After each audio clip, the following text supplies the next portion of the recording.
Olá pessoal, estamos de volta com a nossa série de vídeos sobre princípios constitucionais de direito penal. Eu espero que vocês estejam gostando desses vídeos. Se vocês ainda não assistiram, pegue aqui nos relacionados, assistam os vídeos sobre o princípio da legalidade, sobre o princípio da lesividade. E se você já assistiu os demais vídeos da série e gostou, já deixa seu joinha para você não esquecer, porque isso ajuda muito na divulgação do canal. Então, se vocês estiverem gostando da série de vídeos, deixa logo o joinha, porque é muito importante essa participação de vocês para a divulgação do canal.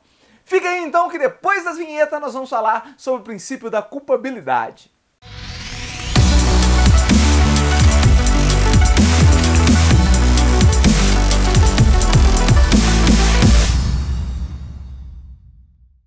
O princípio da culpabilidade é aquele que vai dizer que toda responsabilidade penal nos Estados democráticos de direito, ela é decorrente de dolo ou ao menos de culpa. Não existe responsabilidade penal no nosso sistema jurídico por um ato meramente fortuito. Então, toda responsabilidade criminal, ela se dá ou porque o agente quis o resultado ou porque o agente pôde prever o resultado, mas por imprudência, negligência ou imperícia, ele acabou causando esse resultado mesmo assim.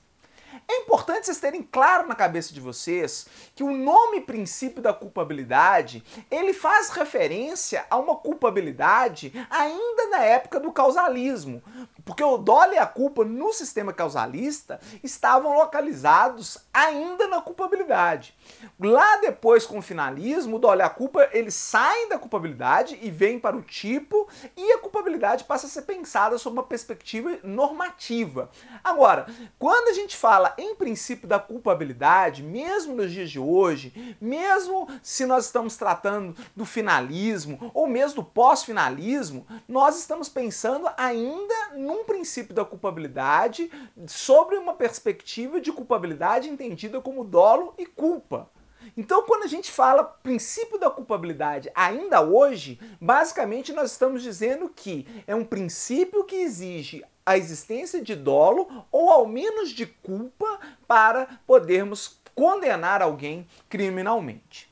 Então, se nós pensarmos dessa forma, fica muito fácil entender o princípio da culpabilidade, porque a culpabilidade nada mais é que atrelar a responsabilidade criminal à presença de um elemento subjetivo, que pode ser o dolo, ou seja, a vontade do sujeito de praticar o crime, ele quer o resultado, mas pode ser também a culpa, ou seja, há uma previsibilidade de que o resultado possa ocorrer, mas mesmo assim o agente age sem o devido cuidado que lhe era exigível naquelas circunstâncias. E em função disso, ele acaba causando o resultado criminoso. É importante então vocês perceberem que a punição criminal ela é sempre ou por dolo ou pelo menos por culpa. Não existe a punição simplesmente pela mera produção do resultado. Então eu vou dar um exemplo para que vocês percebam isso. Imagine um motorista dirigindo numa movimentada avenida urbana de uma grande cidade brasileira, observando rigorosamente toda a sinalização, todas as regras de trânsito, extremamente atento a tudo que está ocorrendo, e ele está ali dirigindo seu veículo na velocidade da pista, perfeitamente bem, tudo certinho. Até que, inesperadamente, alguém, uma pessoa, pula em cima do veículo dele, dizendo: "Eu quero morrer, minha vida não vale mais nada, eu prefiro morrer." E pula na frente do veículo dele e ele acaba se chocando com aquela pessoa, com aquele suicida, e ele acaba matando aquele indivíduo que pulou na frente do carro dele. Vejam, do ponto de vista de causalidade, ele produziu as lesões corporais que levaram aquele indivíduo à morte. Não há dúvidas de que foi o choque do veículo que levou aquele indivíduo ao chão, que esse choque produziu as lesões corporais e, em função dessas lesões corporais, o indivíduo acabou morrendo. Então, do ponto de vista de mera causalidade objetiva, ele matou o suicida. Agora, a grande questão é, primeiro, ele agiu com dolo? Ele queria o resultado morte do suicida? Não. Pela própria definição do exemplo, ele estava dirigindo numa boa, prestando atenção na pista, mas ele não desejava matar ninguém. Então o dolo ele não agiu, ele agiu sem dolo. Agora, era previsível o resultado? Quer dizer, era previsível dentro das circunstâncias normais que ele pudesse ser surpreendido com alguém pulando na frente do veículo e ele atropelasse essa pessoa e levasse essa pessoa à morte? Bom, não era previsível. Claro que algumas pessoas têm um conceito de previsibilidade, às vezes, muito amplo, né? De imaginar que no momento em que eu tiro meu carro da garagem, tudo pode acontecer, né? Vão dizer que é até previsível que um raio caia no meu veículo. Não é. Né? Nós estamos pensando aqui, quando a gente pensa em previsibilidade, nós estamos pensando em algo que seja minimamente provável de acontecer, e não uma possibilidade remota, né? Algo que tenha chance de 1% de acontecer ou menos, certamente não é algo previsível. Nós estamos pensando aqui em algo mais concreto, em algo com uma certa probabilidade de acontecer. Então, quando nós pensamos em culpa, nós temos como requisito da existência da culpa uma previsibilidade, não no sentido de algo que seja possível de eventualmente acontecer, como um raio cair na pista, uma bomba explodir, não é isso. Nós estamos pensando em algo provável, e é nesse sentido de previsibilidade que eu digo a vocês que não era previsível que um suicida pulasse na frente do carro. E se não era previsível que um suicida pulasse na frente do carro, isso descarta completamente a culpa. Porque a previsibilidade é requisito da existência de culpa. Só existe culpa se o fato for previsível. Ainda que o indivíduo não tenha previsto a situação do ponto de vista concreto, ele não tenha pensado naquilo, mas se era previsível o resultado, ele é responsável. Se não era, ele não era responsável.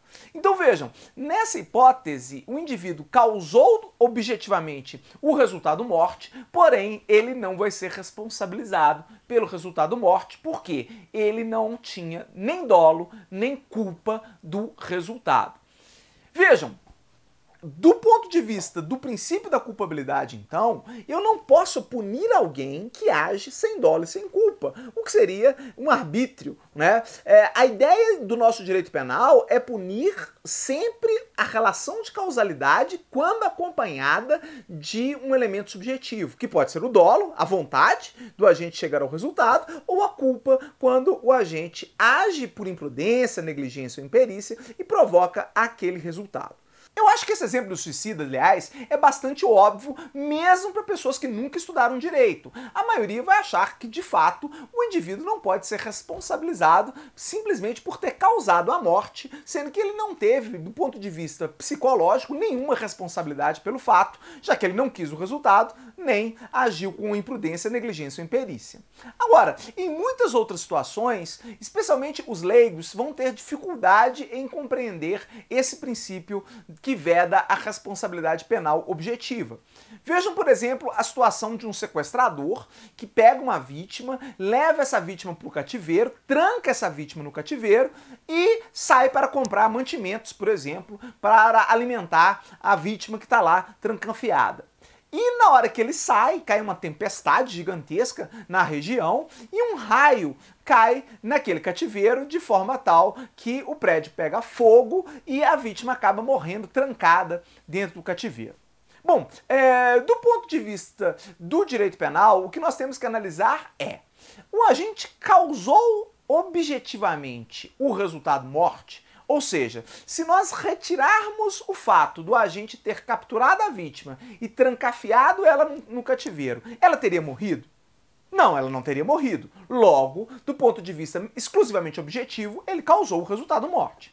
Agora, nós temos que pensar também do ponto de vista subjetivo. Esse agente, ele queria o resultado morte? Ele queria que a vítima morresse? Ele tinha dolo de matar a vítima? Não, evidentemente não. Pela definição do exemplo, a intenção dele era um sequestro e possivelmente para pedir um resgate. E ele queria a vítima viva até para dar provas para a família dela de que ela estava viva e conseguir o resgate. Então ele não tinha dolo de matá-la. Agora, ainda que ele não tenha agido com dolo, será que aquele resultado era previsível e, portanto, ele agiu com imprudência em deixar a vítima trancafiada naquele local? E aí, então, mais uma vez, nós vamos ter que analisar essa ideia de previsibilidade. Cuidado para não pensarmos em previsibilidade como uma mera possibilidade teórica de ocorrência do resultado. É claro que um raio cair num determinado local, do ponto de vista teórico, é possível de acontecer.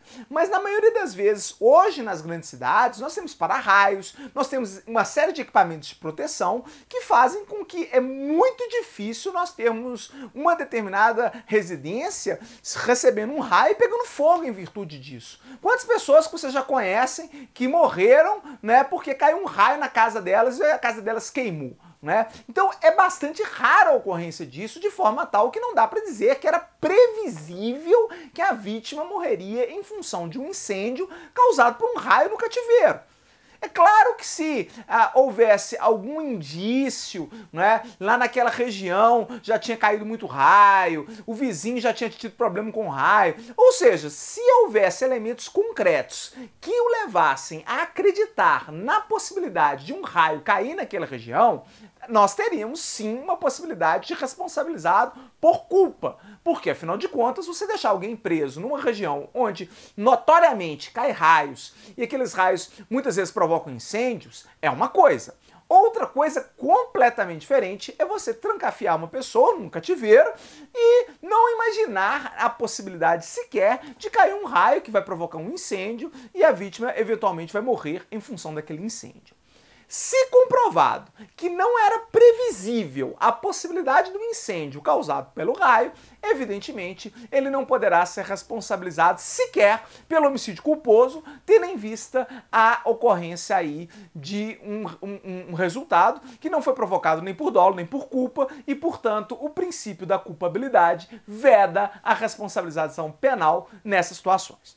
É preciso lembrar ainda que dolo e culpa não se presumem. Dolo e culpa precisam ser provados no caso concreto, pela acusação. Não é raro, às vezes, a gente ver pessoas interpretando o descumprimento de uma norma de trânsito como uma presunção de culpa criminal, o que não está correto. Muitas vezes o agente descumpre uma norma de trânsito, o que pode implicar certamente até num indício de culpa, mas não necessariamente numa prova de culpa. Pensem, por exemplo, no excesso de velocidade. A maioria das vias urbanas, hoje nas grandes cidades, é de 60 km por hora, uma velocidade relativamente pequena. E aí, muitas vezes, a gente vê pessoas andando nessas vias a 80 km por hora. O simples fato dela andar a 80 km por hora não fará dela culpada caso um suicida pule na frente do seu veículo, haja a colisão e dessa colisão resulte a morte do suicida. Não é o simples fato de um motorista descumprir uma norma de trânsito que faz com que ele esteja agindo de forma culposa necessariamente. É preciso analisar o caso concreto, porque se ele estava a 80 km por hora, a pista é 60, mas o resultado morte se deu única e exclusivamente por culpa da vítima, que pulou na frente do veículo, provocando a morte, nós temos, evidentemente, uma situação na qual não se pode responsabilizar o motorista a título de culpa, porque a culpa foi exclusiva da vítima e o princípio da culpabilidade, ele veda a responsabilidade penal objetiva. Tá? E aqui é importante abrir um parênteses, cuidado para vocês não confundirem responsabilidade penal objetiva com imputação objetiva do resultado, que é uma outra coisa, né? A responsabilidade penal objetiva ela está relacionada à questão do dolo e da culpa, que deve sempre estar presente para haver a responsabilidade penal. Quando se fala em imputação objetiva, nós estamos trabalhando com uma questão de causalidade para a imputação do resultado ao agente. Mas a imputação objetiva ela não dispensa a existência do dolo da culpa. O que ela faz é acrescentar elementos de ordem objetiva para analisar a imputação do fato. Nisso nós podemos falar depois em outro vídeo. Aqui nós não estamos falando de imputação objetiva. Aqui nós estamos falando em responsabilidade penal objetiva. E essa não existe no sistema brasileiro, e como não deve existir em nenhum sistema democrático, porque a punição penal nos sistemas democráticos ela pressupõe a existência ou de dolo ou de culpa. Bom, é isso, espero que esse vídeo tenha ajudado vocês a entenderem o que é o princípio da culpabilidade penal e entenderem que não existe a responsabilidade penal objetiva no direito brasileiro. O que não tem nada a ver, friso, com imputação objetiva, que é um problema da causalidade. Se vocês gostaram desse vídeo, gente, é muito importante que vocês deixem um joinha, que vocês curtam esse vídeo, que vocês compartilhem esse vídeo com seus amigos para ajudar na divulgação do canal. O que faz a gente ter fôlego aí para fazer esses vídeos, para fazer essas aulas para vocês, é justamente a esperança que mais e mais pessoas possam ter acesso a esses vídeos e aprender um pouquinho do direito penal com a gente. Se vocês compartilham, se vocês dão um joinha, vocês ajudam na divulgação dos vídeos e contribuem aí com o canal. Então, se vocês estão gostando dos vídeos, contribua aí, deixa o joinha, compartilhem com seus amigos e, principalmente, se inscrevam no canal se vocês ainda não estão inscritos, porque é isso que vai fazer o nosso canal cada vez maior e que vai nos dar fôlego para fazer cada vez mais vídeos para vocês. É isso aí, um grande abraço, espero vê-los em outros vídeos, até a próxima!